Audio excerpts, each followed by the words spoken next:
반갑습니다. 귀하고 복된 수요 오전 예배에 오신 여러분을 진심으로 환영합니다. 또한 이사야서 성경 공부 두 번째 시간에 오신 여러분을 진심으로 환영합니다.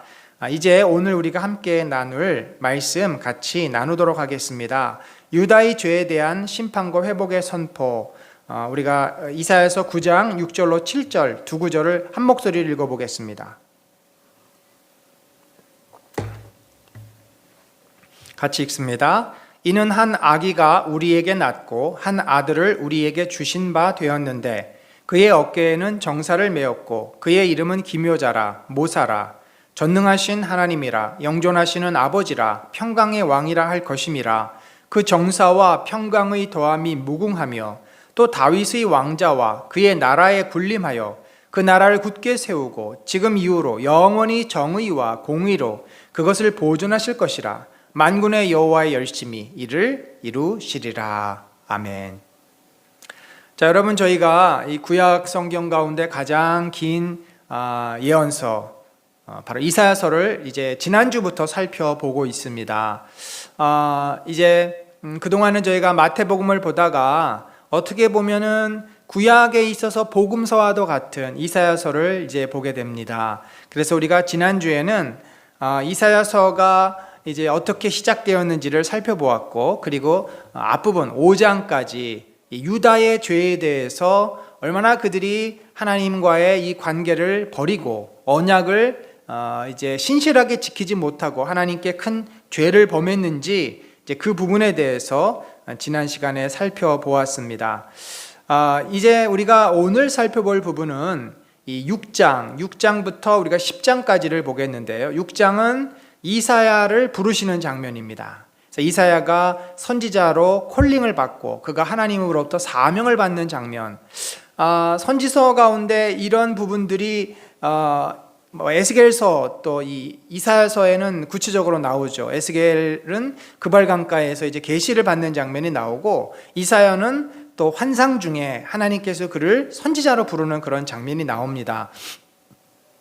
근데 이런 장면들을 통해서 하나님께서 어떻게 하나님 사람을 부르시고 그들을 사용하시는지 우리가 알게 되고, 또 이사야서의 이 이사야를 부르시는 내용을 보면은 요한계시록에 요한을 그 영광의 하늘나라로 초대했던 내용들하고도 상당히 또 유사한 내용을 봅니다. 그 부분이 이제 나오고요. 7장에서 10장까지는 하나님께서 이제 아하스라고 하는 유대 왕을 통하여서 그 시대의 그 왕들의 죄, 이 유다와 또 이스라엘과 아람과 이 아수르, 이 주변의 모든 나라들이 얼마나 악하고 하나님으로부터 얼마나 떨어져 있는지, 하나님을 얼마나 버렸는지, 이러한 내용들을 이제 10장까지 다루게 되는데, 특이한 상황은 사실 이게 지금 39장까지는 전체적으로 이스라엘과 유다와 그 민족들의 죄에 대한 하나님의 심판과 경고가 메인 메시지인데, 그 중간중간에 정말 주옥과도 같은, 보석과도 같은 메시아의 오심에 대한 예언들이 나옵니다. 그래서 오늘도 이제 그 본문들을 우리들이 함께 살펴보도록 하겠습니다. 오늘 특별히 이제 6장 이후 7장에서 10장까지 주로 등장하게 되는 왕이 이 아하스라고 하는 왕입니다. 유다 이제 후기 그 왕들 가운데 특별히 히스기야의 아버지로도 유명하죠. 히스기야 왕은 참으로 하나님을 사랑하고 하나님 앞에 신실한 자였지만 그의 아버지는 그렇지 못했습니다. 그래서 이 아하스 왕이 어떻게 하나님께 범죄하고 그가 어떻게 고통을 당하는지, 그 시대, 정말 암울한 시대 속에서 또 하나님은 어떤 소망의 메시지를 주는지는 그런 내용들을 함께 살펴보겠습니다. 자, 이제 저희가 이제 이 7장에서 10장의 구조를 간단하게 보면요, 7장은 그 하나님을 신뢰하지 않는, 하나님을 찾지 않는 아하스의 죄에 대해서 언급을 하고요. 그래서 8장에는 그 아하스에게 닥칠 그 심판, 곧 이스라엘과 북이스라엘과 아람의 군대가 쳐들어와서 남유다를 어떻게 유린할 것인지를 간단하게 예언을 하고, 그 이후에 또 그 당시 고대 근동을 주도했던 아수르를 하나님이 어떻게 심판하실지, 그러니까 심판의 내용이죠. 그런데 또 이제 9장에 가서는, 물론 9장에도 10장에도 심판에 대한 이야기가 있지만 9장에 또 굉장히 중요한 내용이 뭐냐면 한 아기가 태어날 건데 그 아기가 보통 아기가 아니라는 거죠. 그 아기는 이제 이 땅을 영원히 공의와 정의로서 통치할 아이다. 바로 그 아이는 메시아라는 것입니다. 이 메시아에 대한 예언이 7장에도 나오지만 특별히 9장에서 이 한 아이에 대한 그런 예언을 통해 언급이 됩니다. 자, 그러면 한번 이제 그 본론을 한번 보도록 하겠습니다. 자, 하나님께서 이제 그 보면요, 유다의 아하스 왕 때, 자 6장 1절에 보면 유다의 아하스 왕 때에 아람의 르신 왕과 르말리아의 아들 이스라엘의 베가 왕이 올라와서 예루살렘을 쳤으나 능히 이기지 못하리라. 자, 이게 무슨 말이에요? 7장인데요. 이게 무슨 말이냐면은 하나님께서 이제 아람과 북이스라엘을 이제 통해서 이 예루살렘을 이제 침공하는 그런 내용입니다. 이런 어떤 어려움을 겪었을 때 이제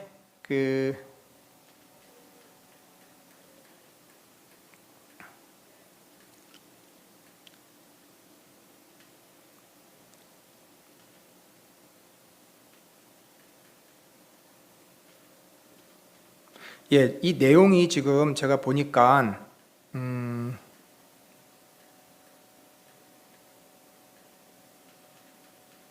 그 이사야의 예언 부분이 지금 좀 안 나와 있는데요.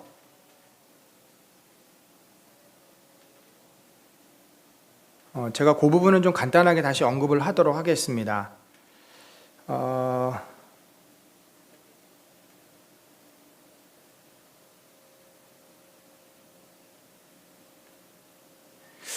제가 이게 잘 카피를 해서 왔는데 원본에서 옮길 때 꼭 이런 좀 어려움이 좀 생깁니다. 그 6장에 보면은 제가 이제 이 원고를 보지 않고 그냥 말씀을 드립니다. 6장에 보면은 그 이사야가 이제 하나님으로부터 이제 콜링을 받습니다. 이사야는 누굽니까? 이사야는 지난번에 말씀드릴 때 이제 귀족 가운데 한 사람이 아니겠는가? 왜냐하면 왕궁에 출입을 자주 하고 또 왕들을 향해서 그는 주로 이제 예언을 했기 때문에 그의 또 그리고 어투라든지 말을 보면은 상당히 수준이 있는 단어를 구사하고 굉장히 문장력이 있습니다. 쉽게 말해서 공부를 많이 한 사람입니다. 문필력이 있어요. 그래서 그의 그 이사야서의 내용을 보면 비유도 많이 나오고 어떤 문학적인 그런 시적인 표현들이 엄청나게 많습니다. 그런 걸 볼 때 이사야는 교육을 받은 어떤 귀족 출신으로 이렇게 생각이 되는데 오늘날 하나님께서 그에게 찾아오셨습니다. 그에게 찾아오셔서 이제 말씀하시는 거죠. 그가 이제 환상을 보게 돼요. 환상을 보게 되는데 환상을 이렇게 보니까 막 여호와의 보좌가 쫙 펼쳐져 있고 그리고 거기에는 스랍들, 스랍은 누굽니까? 천사들이죠. 수랍들이 6날개가 있는데 2날개로는 얼굴을 가리고 2날개로는 날고 또 나머지 2날개로는 다리를 가리고 그 얘기는 뭐냐면 이 하나님이 앉아 계시는 보좌가 얼마나 영광스럽고 거룩한지 천사들조차 얼굴과 발을 가리는 그런 그 거룩함으로 가득 찬 그러면서 그들이 뭐라고 노래하냐면 거룩하다 거룩하다 거룩하다 라고 외쳤다는 거죠. 지금 아마 이사야는 기도 가운데 혹은 그 자면서 이런 환상을 받는지 모르지만 하나님께서 그에게 찾아오신 겁니다. 성령께서 그에게 이런 놀라운 환상을 보여주셨습니다. 그러면서 이제 그가 깜짝 놀랐겠죠. 근데 이게 뭐 꿈이든 아니면 기도 가운데 봤던 너무나 생생하고 마치 우리가 영화를 보듯이 여러분 영화 보면 영화 장면이 다 기억나잖아요. 그렇게 너무 선명하다 보니까 그가 이제 깜짝 놀라면서 그가 배운 사람이라 그랬지 않습니까? 하나님 말씀에 대해서 이미 교육을 받은 사람이에요. 하나님이라고 하는 존재는 감히 볼 수가 없다. 우리가 인간이 하나님을 보는 날에는 너희가 나를 보면은 너희가 정녕 죽으리라 하는 말씀을 그도 알고 있었기 때문에 하나님의 이 영광의 보좌를 보고서 그가 굉장히 감격하고 막 흥분했지만 그 순간 어떤 생각이 딱 들었습니까? 아, 나는 이제 죽었구나. 이 하나님의 보좌, 영광스러운 보좌를 봤으니 나는 죽었구나 라고 두려움이 덜컥 온 것입니다. 그때 스랍 하나가 그에게 찾아와서, 천사가 찾아와서 그 입에 숯불을 갖다가 댑니다. 여러분, 이 숯불을 입에다 대면 큰일이죠. 입이 타버리죠. 이게 상징인데, 이 숯불이라고 하는 것은, 불은 뭡니까? 심판이잖아요. 그러니까 이 더러워졌던 입, 여기서 정말 사람들을 욕하고 심판하고 하는 그런 말을 했던 그 욕을 태워버리는 겁니다. 불로 태운다. 그 얘기는 그의 죄를 이제 하나님께서 용서해 주셨다라는 말이죠. 그가 그래서 하나님 앞에 거룩해진 것입니다. 그가 용서받지 않는 상태에서 하나님 앞에 서면, 그 하나님의 영광의 보좌 앞에 서면 그는 정말 죽게 됩니다. 사실 요한계시록에 요한도 이 비슷한 환상을 보잖아요. 이 계시록을 기록하면서 그가 하나님의 보좌를 보는데 거기에는 이런 장면이 없는 이유가, 요한은 예수 그리스도로 말미암아 이미 구원을 얻은 자입니다. 영생을 얻은 자입니다. 그러나 구약에서는 아직 그 개념이 없어요. 메시아를 통해서 구원을 얻는다는 개념이 참 굉장히 희박합니다. 부족합니다. 그래서 하나님을 봤다 그러면 죽는 거예요. 주로 이제 그 천사를 경험한 사람들이 다 그 고백을 합니다. 나는 죽었다. 이제 이 큰일이다. 그리고 나서 이제 이사야는 이제 안심이 됐겠죠. 그때 하나님께서 보좌에서 이런 말씀을 합니다. 누가 나를 위해서 갈고, 누가 나를 위해서 갈고. 그러니까 하나님께서 이 세상을 향해서 들려주실 메시지가 있고, 하나님이 세상을 안타깝게 바라보고 계시고 저들을 책망하고 구원해야 되는데 누가 이 메시지, 누가 이 일을 할 것인가. 여러분, 이 선지자, 나비라고 하는 단어는 메신저라고 영어로 번역이 되지 않습니까? 보내심을 받은 자. 근데 보내심을 받은 자다라 그러는 말인데, 이 뭘 보냈냐면 그 메시지를 가지고 가서 전하도록, 그러니까 대리로 가서 그 준 메시지를 대신 낭독하고 읽어주는 역할이 바로 나비, 이 선지자의 역할입니다. 그러니까 하나님께서 세상을 향해 주시고자 하는 말씀을 대신 이제 이사야를 통해서 보내시고자 했던 거고, 누가 나를 위해서 갈고 했을 때 이사야가 주님, 제가 여기 있사오니 나를 보내소서라고 그가 고백을 합니다. 참 용기 있는 고백이고 그의 믿음의 고백입니다. 아마도 하나님께서는 그의 그런 어떤 하나님 나라를 향한 열망하는 거룩한 열정, 그의 진실함을 보셨기 때문에 그에게 찾아가신 것이 아니겠는가. 그의 그 선지자로서 이렇게 활동하기 이전의 삶에 대해서는 우리가 전혀 알 수가 없습니다. 그러나 이 하나님이 그에게 찾아오셨고 이 콜링을 주셨다는 사건으로 이렇게 유추해 볼 수 있는 것은 그가 얼마나 하나님 앞에 경건하게 살기를 갈망했고, 하나님의 나라가 그 땅에 회복되기를, 너무 세상이 악해져 버렸기 때문에 그래서 갈망하던 마음이 있었는데 그 마음을 아시고 그에게 찾아가서 이제 비전을 주시고 그를 이제 선지자로 보내신 것입니다. 자, 이제 그 내용이 6장의 내용입니다. 여러분, 사실 예수님도 제자들을 향해서 뭐라 그러셨어요? 얘들아, 이 들을 쳐다봐라. 세상을 봐라. 이 휘어져서 추수할 것이 너무나 많은데 일꾼이 없다. 아버지께 기도해서 일꾼을 더 보내달라고 해라. 그리고 제자들을 어떻게 했어요? 파송합니다. 어디로요? 세상으로 보냅니다. 근데 그들에게 뭘 줬어요? 그들에게 예수님처럼 악한 영을 심판할 수 있는 권능을 주셨고, 귀신을 쫓아낼 수 있는 능력이죠. 또 병자들을 낫게 하는 능력도 주셨고, 무엇보다도 하나님의 나라 복음을 선포하는 복음의 메시지를 그들에게 주셨습니다.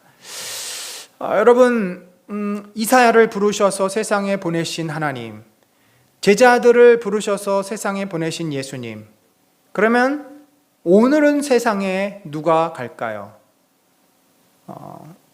바울은 내가 너를 가르쳤고 너가 또 다른 충성된 자들을 세우면 그가 또 다른 자를 세울 것이다.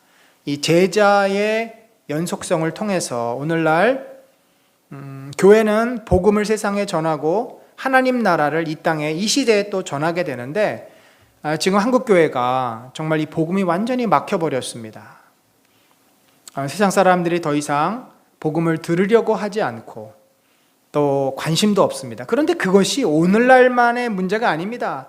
이사야에도 나오면은 안 들어요. 사람들이 무관심합니다. 똑같습니다. 그럼에도 어떻게 해요? 복음은 선포되어져야 하고 하나님의 나라는 드러내야만 합니다. 그것이 하나님 나라의 속성이에요. 이제 그러면 그 가운데 하나님께서 듣는 자들을 찾으시고 그들을 구원하시고 그들을 통해서도 하나님의 교회와 역사를 이루어 가시는, 그러니까 구약시대나 지금이나 복음을 전하면 사람들이 환영을 하고 막 구름대처럼 몰 이런 일은 없습니다. 그때도 하나님의 뜻을 선포하고 하나님의 나라를 선포하면 사람들은 무관심했고 오히려 비난했고 오히려 핍박했고, 지금도 예수님 당시도 마찬가지죠. 지금도 마찬가지입니다. 그래서 세상은 항상 똑같아요. 항상 죄를 사랑하고 죄악 가운데 있기를 더 원하지 빛으로 나오고 영원한 생명을 사모하지 못하는, 그것이 바로 인간의 죄 아닙니까? 인간의 어리석음 아닙니까? 그래서 우리는 이런 그 기독교 신앙의 현실 또는 역사의 진정한 모습을 볼 때 어떤 참 깊은 감사와 절망을 느끼냐면, 우리의 힘으로 사람을 구원할 수 없다. 그럼에도 불구하고 우리가 하나님의 부르심을 받았다는 것은 얼마나 큰 축복이고 영광인지 고백하지 않을 수가 없습니다. 자, 이사야는 이렇게 부르심을 받았습니다. 부르심을 받고 이제 그가 우리가 지난번에 보았듯이 새 왕에게 그의 사역을 다 합니다. 여기 보니까 이사야가 주로 이제 활동했던 시대, 아하스, 또 히스기야, 또 이제 므낫세에 그가 죽게 되는데, 요 시대, 그러니까 약 BC 8세기 750년부터 약 한 80년대 90년대까지 한 5, 60년을 그가 이제 여기서 사역을 하는 내용을 봅니다. 자, 그래서 이사야가 7장에서 보였던 그의 사역 중에 하나가 뭐냐면 바로 아하스 왕을 향해서 하나님의 메시지를 선포하는 것입니다. 자, 유다 왕 아하스는 당시의 상황은 아수르가 고대 근동의 패권을 잡고 있었을 때입니다. 그리고 이 남유대를 압박하는 나라가 누구냐면 북이스라엘과 아람이었어요. 아람은 요즘 시리아라고 우리가 말하는 것이죠. 아람과 북이스라엘이 유다를 이제 위협하고 침공하려고 듭니다. 그때 이제 이사야가 아하스 왕에게 찾아가서 이렇게 권면을 하는 거죠. 왕이여, 두려워하지 마십시오. 그리고 하나님께 도움을 구하십시오. 그러면 하나님께서 저들을 분명히 막아주실 것입니다. 자, 아람의 르신 왕, 이스라엘의 베가 왕이 유다 예루살렘을 치려고 올라온 겁니다. 벌떼 같은 이제 병사들이 막 옵니다. 그랬을 때 아하스가 어떻게 했어요? 그 마음이 어떻게 했어요? 여기 보니까 왕의 마음과 그의 백성의 마음이 숲이 바람에 흔들림 같이 흔들렸더라. 두려워서 벌벌벌벌 떨고 있는 겁니다. 이제 죽었구나. 우린 망했다. 그런데 이 아하스란 도대체 왕이 어떤 사람인가? 이사야서는요, 하나님께서 그에게 하신 말씀만 전하기 때문에 아하스란 사람에 대한 구체적인 내용을 기록하지 않습니다. 그럼 우리가 아하스라는 왕이 어떤 왕인지를 알려면 어디로 가야 될까요? 선지서는 하나님께서 주신 그 율법을 어기고 율법에 불순종하는 죄에 대한 선지자들의 심판과 회개로 말미암은 구원의 메시지가 주로 그 내용을 이룬다고 한다면, 그 실제적으로 그 당시에 아하스 시대에 어떤 일이 벌어졌고 그가 어떻게 살았는지를 알려면 그의 삶을 봐야 되는데 우리가 그것을 역사라 그러지 않습니다. 역사서로 가야 되는 거죠. 선지서는 어떤 목적을 가지고 하나님께서 주신 말씀을 선포하는 내용이라고 한다면 그 목적이 주로 심판과 회개와 구원에 대한 메시지고, 그러면 그 당시에 어떤 일이 벌어졌는지는 역사서를 봐야 되는 거죠. 그러니까 이제 열왕기 상하를 본다든지 역대 상하를 보면은 아하스 왕이 어떤 왕이었는지를 우리가 알 수 있습니다. 거기 보면은 그는 가장 기본적으로 이 저자들이, 성경 저자들이 그렇게 평가해요. 여호와 앞에 정직히 행하지 않고 이스라엘의 왕처럼 행했다. 이제 열왕기의 그 표현에 보면은 다윗의 길을 걸었다라고 하는 표현과 또 다윗의 길을 걷지 않았다. 또 이스라엘의 왕들의 길을 걸었다. 이런 표현이 있어요. 자, 이스라엘의 왕처럼 행했다는 말은 무슨 말일까요? 여러분 놀랍게도요. 이스라엘이라고 하는 나라가 르호보암 시대에 북이스라엘과 남유대로 나눠지지 않습니까? 그 뒤로 북이스라엘에서는 한 명의 왕도 하나님을 경외해서 하나님을 향해 신실한 믿음으로 섰던 왕이 없어요. 왜냐하면 북이스라엘 자체가 무엇을 섬겼습니까? 송아지와 우상을 섬겼습니다. 베델과 단에다가 송아지를 만들어 놓고 이것이 하나님이다 라고. 그러니까 그들은 하나님께 진정한 제사를 드릴 수가 없어요. 구조적으로.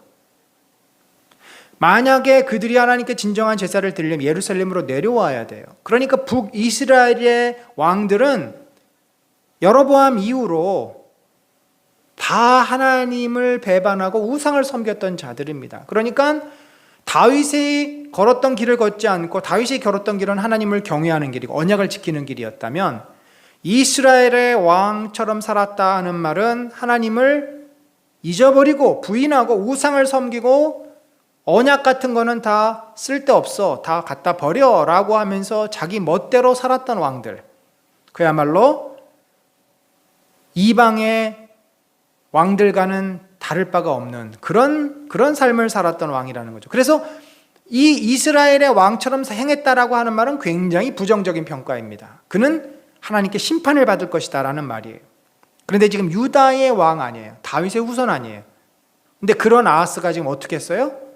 여호와 앞에 정직히 행하다. 이 정직하다고 하는 것은 여러 가지 의미가 있습니다. 신실하다, 그러니까 언약을 지키지 않았다, 그런 뜻이 제일 강하고, 물론 거짓말도 하고, 또 하나님을 향해서 충성스러운 마음을 갖지 않고, 한마디로 언약을 헌신짝처럼 갖다 버린 그런 인생. 그러니 당연히 우상을 섬기고 자기 멋대로 살게 되죠. 언약을 우리가 지킨다는 것이 너무 중요합니다. 언약을 파기하고 멋대로 버리면 우리는 결국은 우상을 섬기게 돼 있어요. 내 멋대로 살게 돼 있어요.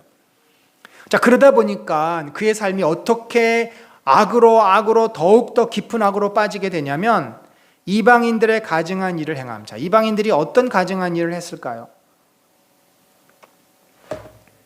여러분, 우리가 그 당시에 그 고대 근동의 문화들을 살펴보면은 상대적으로 얼마나 이스라엘 백성들의 삶이 놀라웠는지, 거룩했는지, 영광스러웠는지를 알 수 있습니다. 당시 그 가나안의 여러 민족들, 또 북방에 있는 민족들은 자기들이 믿는 신들에게 제사를 드릴 때 가장 최고의 제사는 자기의 자식을 갖다가 바치는 일이었어요. 자, 얼마나 끔찍한 일입니까?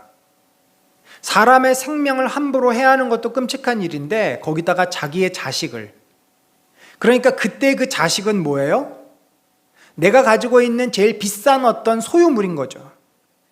그 비싼 소유물을 신에게 바쳤으니까 신은 나에게 그만큼 보상을 할 것이다. 이러한 태도로 왕조차도 왕자 가운데 한 명을 뽑아서 그를 불 가운데로 지나게 한다. 불 가운데로 지나게 한다는 것은 나무단 위에다가 그 아이를 묶어놓고 화형을 시킨다는 겁니다. 이 얼마나 이런 일들이 비일비재한 겁니다. 우상을 섬기는. 그런데 하나님께서는 그것을 알기 때문에 절대 그와 같은 걸 흉내내지도 못하게 하고, 하나님은 얼마나 이 사람의 생명을 소중하게 여기십니까? 그 모든 제사의 근본을 동물 제사로 딱 제한을 해놓은 거죠. 제사를 드릴 때 희생 제물은 동물 외에는 받지 않습니다. 하나님은 그것도 동물도 모든 동물이 아니에요. 소와 양과 염소와 비둘기. 관리하기 쉽고, 그리고 이스라엘 백성들이 잘 공급할 수 있는, 그러니까 그것 때문에, 재물 때문에 하나님 앞에 나가지 못하지 않도록, 막 예를 들어서 뭐 호랑이 잡아서 바쳐야 된다, 그럼 어떻게 제사를 드려요? 못 드리잖아요. 하나님은 그 인간의 모든 상황을 아시기 때문에 인간의 마음을 위해서 만들어 놓으신 제도인데, 이 우상을 섬기는 어리석은 자들은 자기 자식을 갖다가 바쳤다는 겁니다. 또 산당과 작은 산이 푸른 나무 아래서 제사 드리고, 그러니까 우상을 섬기는 거죠. 바알의 우상을 만들어 놓고 또 제사를 드리고, 흰놈의 골짜기, 이거는 이제 예루살렘 성 동북쪽에 있는, 동북쪽 방향에 있는 골짜기인데, 거기는 주로 동물 제사의 그 남은 시체나 뼈들, 찌꺼기들을 거기다 버리는 곳이기 때문에 죽음과 저주의 골짜기예요. 그래서 거기서 이제 그 자식을 죽이는 그런 제사를 드렸다는 말이죠. 얼마나 사실 악한 왕입니까? 그럼에도 불구하고 하나님께서는 그에게 은혜를 베푸시려고 했는데 그가 결코 돌아서지 않은 거죠. 이사야는 뭐라고 위로하냐면, 야, 저 북이스라엘과 아람을 두려워하지 마라. 저들은 그 연기나는 부직갱이, 이렇게 불도 제대로 안 붙고 나무긴 나무인데 불이 화력이 약해요. 연기만 나고 이 아무 쓸데기도 없는 그런 허상에 불과하다. 그러니 두려워하지 말고 낙심하지 마라.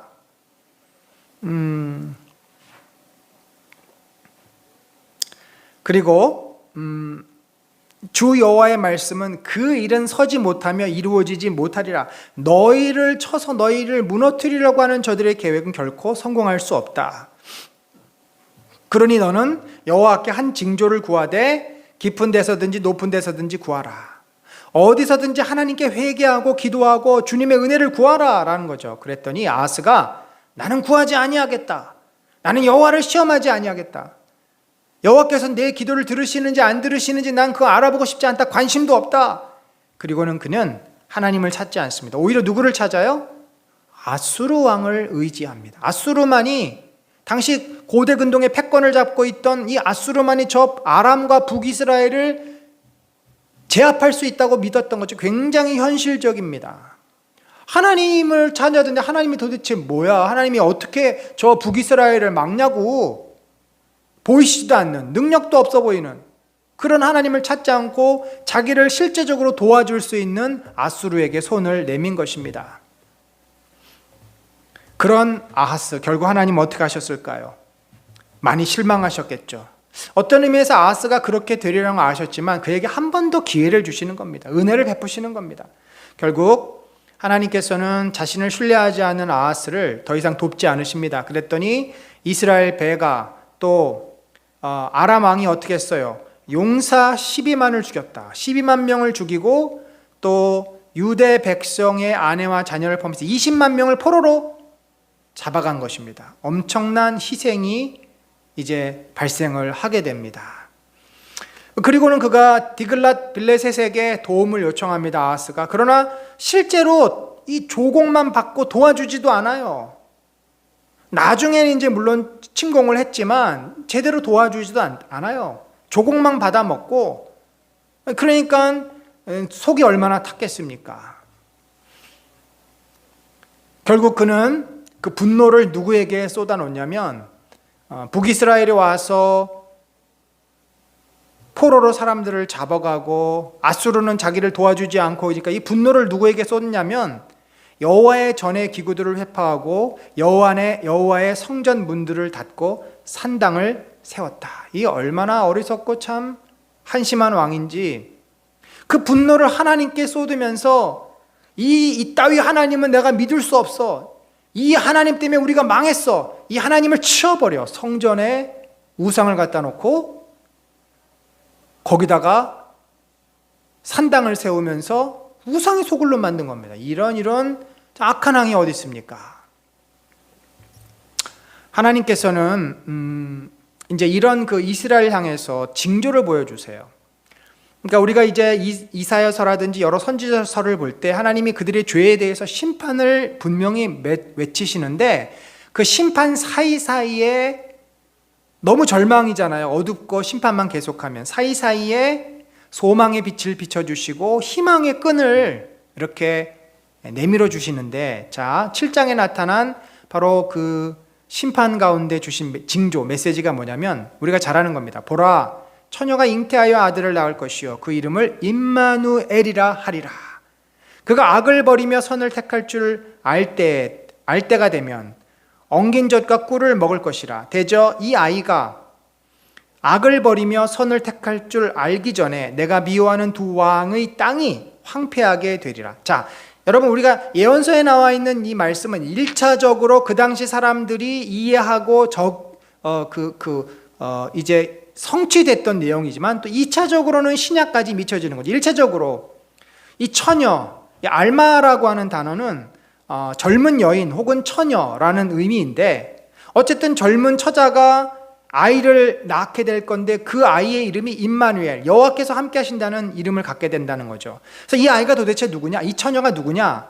아마도 아하스 왕의 공주들 혹은 그 집안의 한 젊은 여인으로 생각을 합니다. 그가 아이를 이제 잉태를 해서 아이를 낳았는데, 그 아이가 어떻게 돼요? 이 아이가 악을 버리며 선을 택할 줄 알기 전에, 그러니까 한 6, 7살 엄마 아빠의 말을 듣고 그가 어떤 판단을 하기 전에, 실제적으로 이 예언이 있은 뒤로 10년 뒤에 이 예언이 성취가 되는데, 그러니까 뭐 길면은 10년 어간에 곧 아이가 하여튼 그 판단을 할 수 있을 그런 때가 오기 전에 두 왕의 땅, 북이스라엘과 아람 왕이 황폐될 것이다. 이스라엘을 침공하고 유다를 침공하고 유다를 유린했던 이스라엘과 아람이 이제 심판을 받을 것임을 이 임마누엘이라고 하는 예언을 통해서 알게 해주죠. 실제로 그리고 아수르가 그 두 나라를 다 먹어버렸습니다. 10년 후에. 자, 그러면 우리가 여기서 중요하게 생각하는 것은 이 예언이 가지고 있는 1차적인 성취가 아니라 2차적인 이제 성취죠. 그것이 어디 가서 성취가 되죠? 바로 신약의 복음서의 저자들이 예수 그리스도의 탄생을 이곳으로 한 거죠. 그러니까 참 이 구약 말씀이 너무 놀라워요. 당시에 듣는 사람에게는 자기네들 그 시대에 이루어질 것으로 생각을 했는데, 예수님 당시에는 그 말씀이 예수 오실 메시아를 향한 예언으로 이해가 된 것입니다. 그래서 이중 예언이죠. 그래서 보라, 처녀가 잉태하여 아들을 낳을 것이요. 그래서 이건 마리아에 대한 예언으로 마태든지 누가든지 신약의 저자들은 그렇게 기록을 하고 있습니다.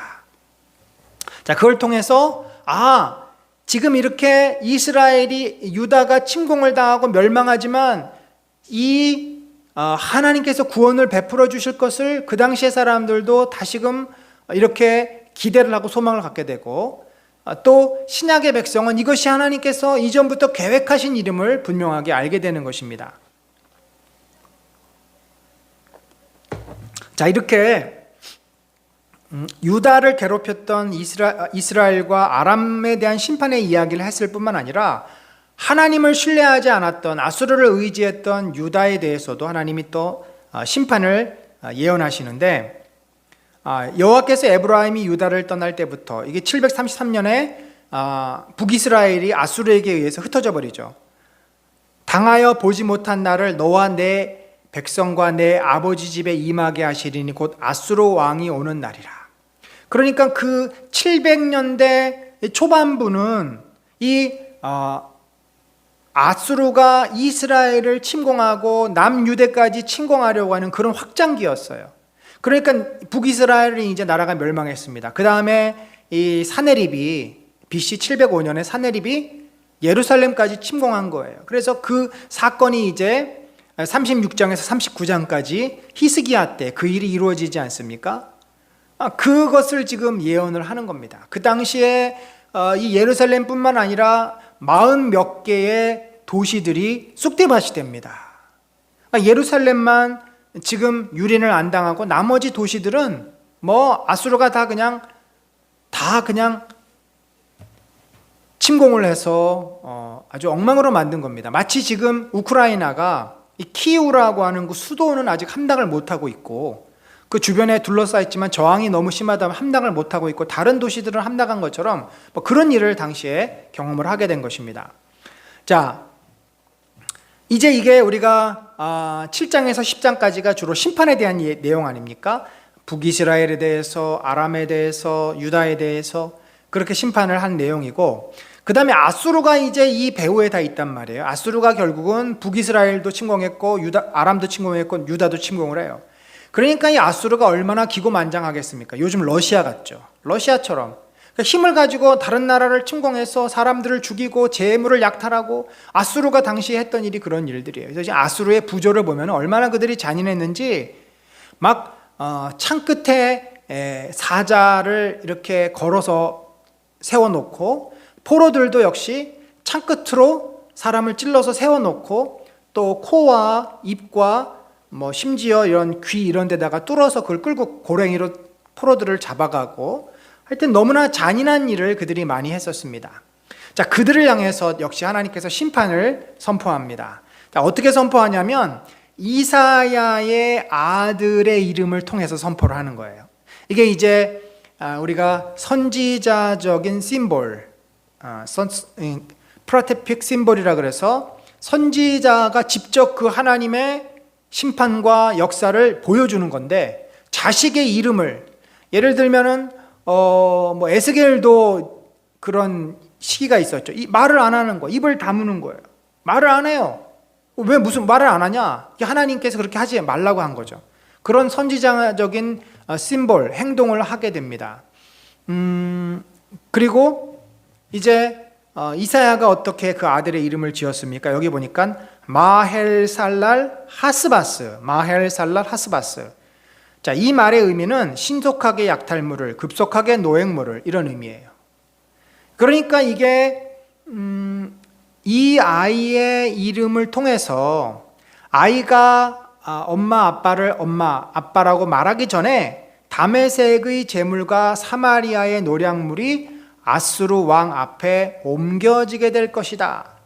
자, 1차적으로 아수르가 이제 유다와 특별히 그 이스라엘과 아람을 침공할 때 그것을 먼저 이제 예언을 합니다. BC 732년에 사마리아는 어디입니까? 북이스라엘의 수도죠. 또 다메섹은 아람의 수도입니다. 그들이 가지고 있던 재물이 아수르 왕 앞에 다 빼앗길 것이다.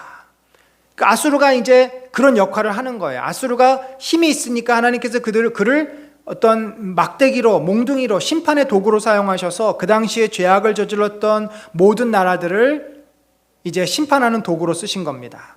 그래서 신속하게 약탈물을, 급속하게 노획물을 가져간다, 그런 의미에서 마헬살랄 하스바스라는 그 이사야의 아들의 이름을 통해서 이제 그런 일이 이루어질 것을 하는 거죠.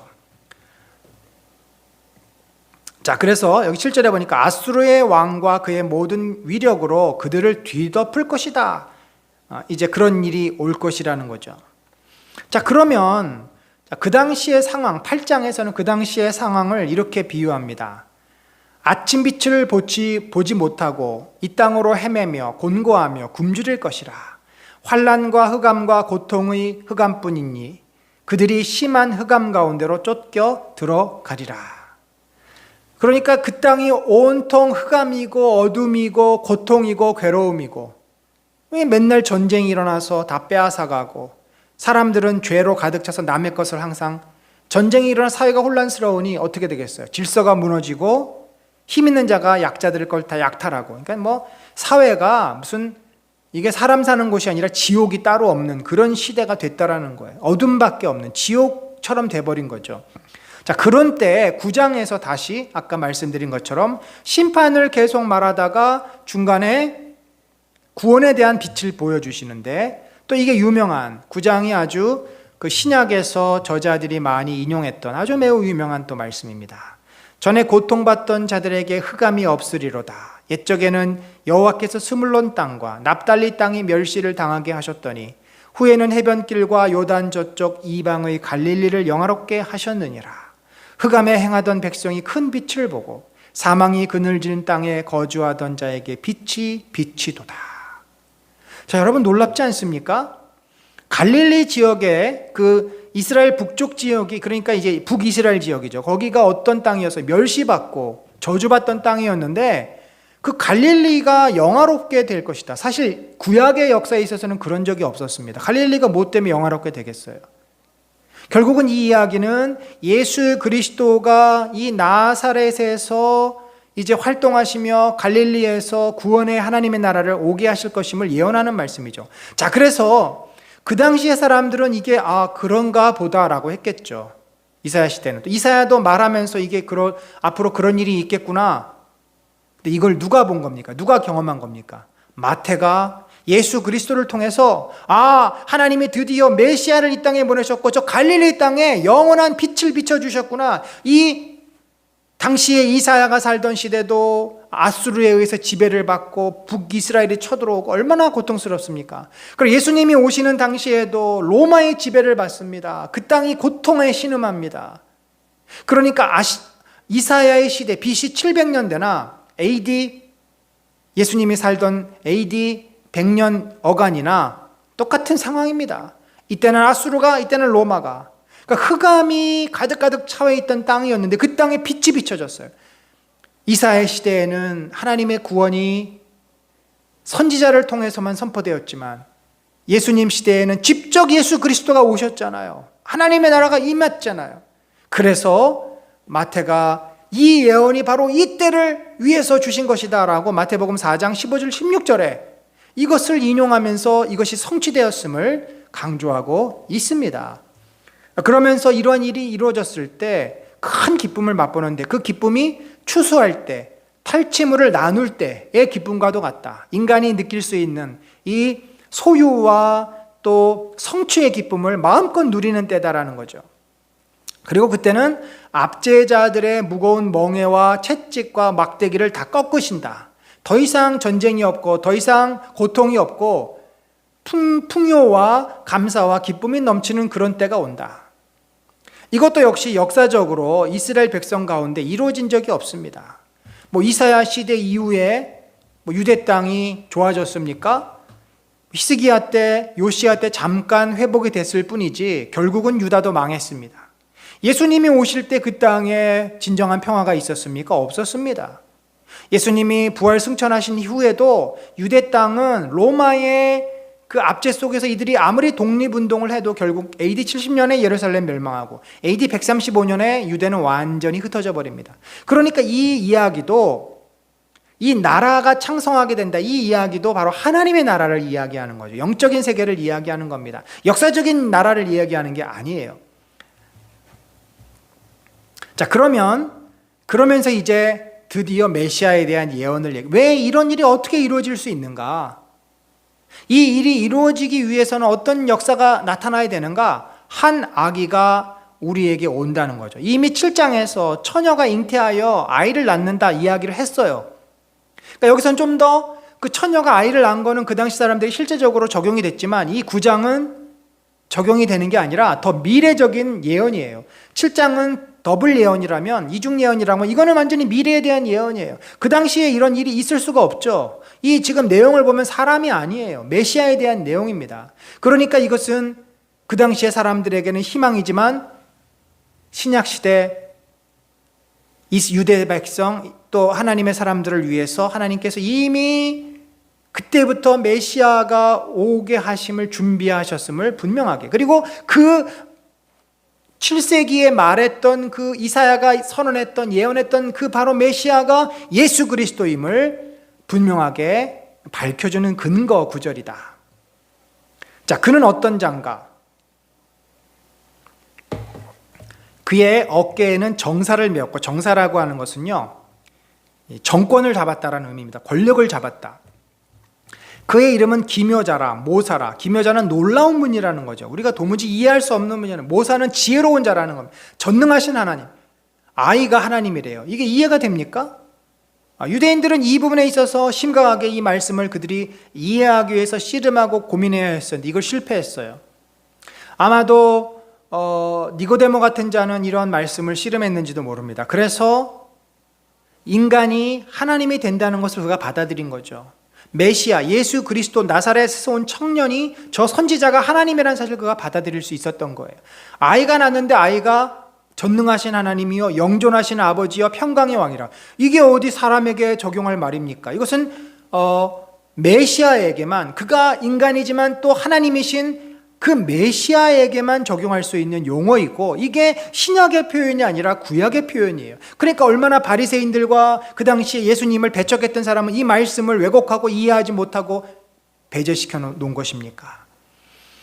그래서 그분이 이제 정권을 잡으면, 하나님 나라의 왕으로 오게 되면은 그 정사와 평강이 어떻게 돼요? 이제 회복될 것이고, 무궁하며 또 다윗의 왕자와 그의 나라에 군림하여 그 나라를 굳게 세우고 지금 이후로 영원히 정의와 공의로 그것을 보존하실 것이라.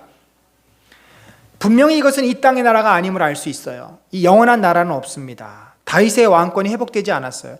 그러니까 이 예수님이 오신 당시에 바리새인들, 유대인들은 이 앞부분에 대해서는 받아들이지 않고 뒷부분만 붙잡은 거예요. 메시아가 와서 다윗의 왕자를 회복할 것이고 그가 그 나라를 견고하게 할 것이다, 이것만 생각하고 그 다윗의 왕권을 회복할 능력 있는 자, 어떤 귀인, 이런 자만 기다린 겁니다. 로마의 권력을 무너뜨린 자만 기다린 거예요. 왜? 그들은 자기들의 선입견으로 아이가 어떻게 하나님일 수 있느냐, 이것은 잘못 기록한 것이거나 무슨 상징적인 의미다, 이렇게 받아들인, 문자적인 의미로 받아들인 게 아니에요. 이 6절, 7절의 예언을 그대로 이루신 유일한 인간은 바로 예수 그리스도이신 거죠. 그래서 당시에 그 저자들은 참 암울한 시대, 북이스라엘과 아람이 쳐들어온 암울한 시대지만 하나님께서 이들을 심판하시고 이 땅을 영원히 다스릴 어떤 왕이 올 것이라는 소망을 품게 된 것이고, 오늘날 우리들에게는 그 메시아가 바로 예수 그리스도임을 확신하게 된 것입니다. 자, 이 이후로는 이제 심판에 대한, 이스라엘이 하나님 앞에 범죄한 게 얼마나 큽니까? 그들이 교만했죠. 교만했는데 어떻게 교만했냐면, 벽돌이 무너졌으면 다시 세우면 된다, 뽕나무들이 찍혔으면 다시 나무를 심으면 된다, 아무리 그 하나님께서 심판하시고 징계하셔도 돌아올 마음을 갖지 않아요. 그들은 너무나 교만한 자들입니다. 또 이 백성이 모두 경건하지 아니하며 악을 행했다고 돼 있어요. 그래서 여호와의 진노가 돌아서지 아니하며 그의 손이 여전히 손이 펴져 있다는 건 심판을 손을 거두어 들이신다는 건 심판을 거두어 들이신다는 거죠. 또 불의한 법령, 불공평하게 판결하여 가난한 내 백성의 권리를 박탈하며 과부에게 토색하고 고아의 것을 약탈하는 자는 화 있을진저. 여러분, 그 뺏어갈 게 없어가지고 고아의 것을 뺏어가고 과부의 것을 갈취해 갑니까? 이 얼마나 악한 자들입니까? 눈물도 피도 아무것도 없는, 그야말로 그냥 지옥 같은 곳이죠. 이 북한의 땅이 그렇잖아요. 꽃제비라고 버려진 아이들의 것을 빼앗아가는 그런 꼴이지 않습니까? 결국 아수르를 하나님께서 심판하시는데, 하나님께서는 아수르를 진노의 막대기요 그 손에 몽둥이는 내 분노라. 하나님께서 세상을 심판하시기 위해서 아수르를 쓰셨는데 아수르는 어떻게 생각한 거예요? 하나님이 그들을 권력을 주시고 열국을 다스리게 하신 이유는 나를 노하게 한 백성을 쳐서 탈취하며 노력하게 하며 또 그들을 거리에 진흙같이 짓밟게 하려 하거니와, 이렇게 하는 이유는 그들의 죄에 대한 심판 때문이라는 거죠. 그런데 아수르는 자기의 주제를 잊어버린 거예요. 하나님을 기억하지도 않고 하나님을 알지도 않고 자기들이 그런 지금 부르심을 받은 존재라는 것도 잊어버리고 어떻게 해요?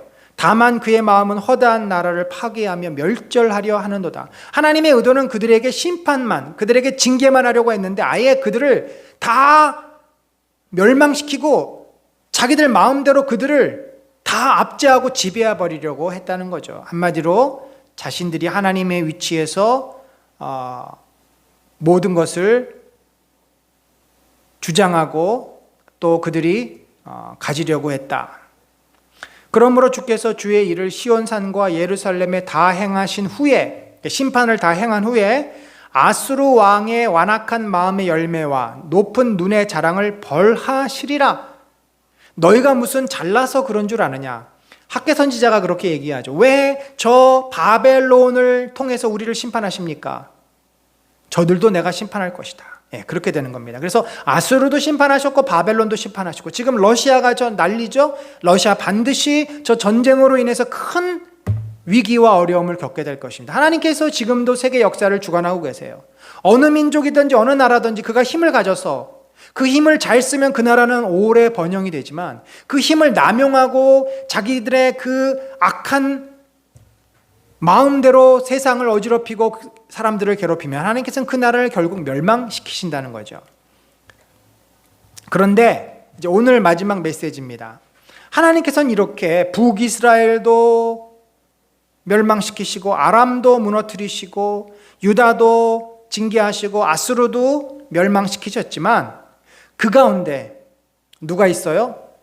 남은 자가 있다라는. 남은 자는 뭐냐면 남아있는 사람들이란 뜻이에요. 렘넌트라 그래서 추수를 하고 나면 남아있는 그 이제 싹들이 있고 알곡이 있지 않습니까? 렘넌트는 굉장히 소수를 말합니다. 한 5%도 안 되는, 몇 프로 안 되는 적은 인원을 말해요. 그날에 이스라엘의 남은 자와 야곱 족속의 피난한 자들. 자, 야곱 족속은 누구예요? 북이스라엘을 말해요. 그 북이스라엘 가운데는 그래도 하나님을 찾는 자들이 있었어요. 지금 북녘 땅, 북한에 교회가 없지만 하나님을 믿는 자들이 있어요. 그들이 남쪽으로 내려올 것이고 그들이 예루살렘으로 올 것이고 그래서 남유다에 있거나 북이스라엘에 있거나 하나님을 찾는 자들이 어때요? 다시는 자기를 친자를 의지하지 아니하고 자기를 친자가 누구예요? 아수르를 의지하지 않고 이스라엘의 거룩하시니 여호와를 진실하게 의지하리니. 그러니까 하나님께서 이 심판 가운데서도 회개하고 돌아올 수 있도록 하나님께서 부르신 자들이 있는데 그들이 그 고난을 겪으면서 결국 돌이키고 회개하고 주님께 돌아오게 된다는 거죠. 남은 자 곧 야곱의 남은 자가 능하신 하나님께로 돌아올 것이다. 여러분, 우리가 코로나 시대를 살지만 참 어려움 속에 있지만 하나님께서는 우리를 정화시키시고 우리를 더 거룩하게 하시려고 이 어려움을 허락하신 줄 압니다. 우리 성도 개인의 삶뿐만 아니라 한국 교회를 또 이 땅을 세계를 그 어둠과 죄악 가운데서 정화시키는 그런 작업들을 하고 계십니다. 그래서 항상 어려울 때는 우리가 뭘 생각해야 되냐면 두 가지를 생각하십니다. 하나는 나를 돌아보고 내가 정화되는 것입니다. 내가 회개하는 것이에요. 그래서 우리가 남은 자가 되어야 돼요. 항상 주님의 그 징계와 막대기의 고통을 겪으면서 어리석게도 하나님을 원망하고 더 하나님으로부터 멀어지는 자는 참 불쌍한 자입니다. 우리가 비록 어렵고 힘들고 고통을 겪었지만 그 가운데 다시 주님께로 돌아와야 돼요. 주님 앞에 뻔뻔하게 가는 겁니다. 그러면 주님이 다 용서하시고 받아주세요. 더 큰 은혜를 부어주시고 이전에 잃어버렸던 거, 이전에 겪었던 어려움을 충분히 보상할 만한 귀한 은혜를 부어주시는 게 하나님의 마음이에요. 또 하나는 아무리 그 고통과 환난의 시간이 길더라도 항상 주님은 소망의 빛을 주십니다. 이사야를 통해서 임마누엘 하나님, 처녀가 아이를 낳으리니 그가 임마누엘이라 하리라. 또 그 아이가 영원한 메시아가 되리라. 그런 소망을 주시니까 우리가 기도가 그래서 필요하죠. 기도 가운데 늘 주님을 찾는 가운데 아무리 어렵더라도 아무리 병으로 내가 고통스럽고 우리 가족에게 환난이 멈춰지지 않는다 하더라도 늘 주님을 찾는 자에게는 주께서 소망을 주시고 위로를 주시고 또 메시지를 주시고 이길 힘을 주신다는 거죠. 그래서 우리가 그 고난을 이겨나가는 거고 이 땅에서의 삶도 영원한 하나님 나라의 소망을 붙잡고 사는 것 아니겠습니까? 이 힘들고 어려운 코로나 시대를 여호와 하나님을 향한 진실한 믿음, 그 주님께서 우리를 구원하시고 우리와 함께 하시며 결국은 우리를 더 귀하고 복된 은혜의 자리로 인도해 주실 것을 확신하고 소망하며 우리가 믿음으로 주님 앞에 나아가기를 간절히 바랍니다. 우리 오늘 이렇게 한번 같이 기도했으면 좋겠습니다. 이 시간에 잠깐 기도합니다. 하나님, 참 우리가 여러 가지 어려운 일을 만나면 낙심부터 됩니다. 이 힘든 일을 우리가 견딜 수 있는 능력이 없습니다. 그러나 주님께서 정말 믿음을 주시고 소망을 주셔서 이 코로나의 시대, 어려운 시대, 우리 주변에 환자들도 많고 참 우리가 기도하는 대로 응답도 잘 되지 않고 여러 가지 어려움이 있지만 이것이 결국 우리를 정화하고 더 주님께로 가까이 나아가게 하고 우리가 이 주님의 말씀, 주님의 위로, 은혜를 붙잡고서 충분히 이것들을 이겨낼 수 있도록 인도하여 주옵소서.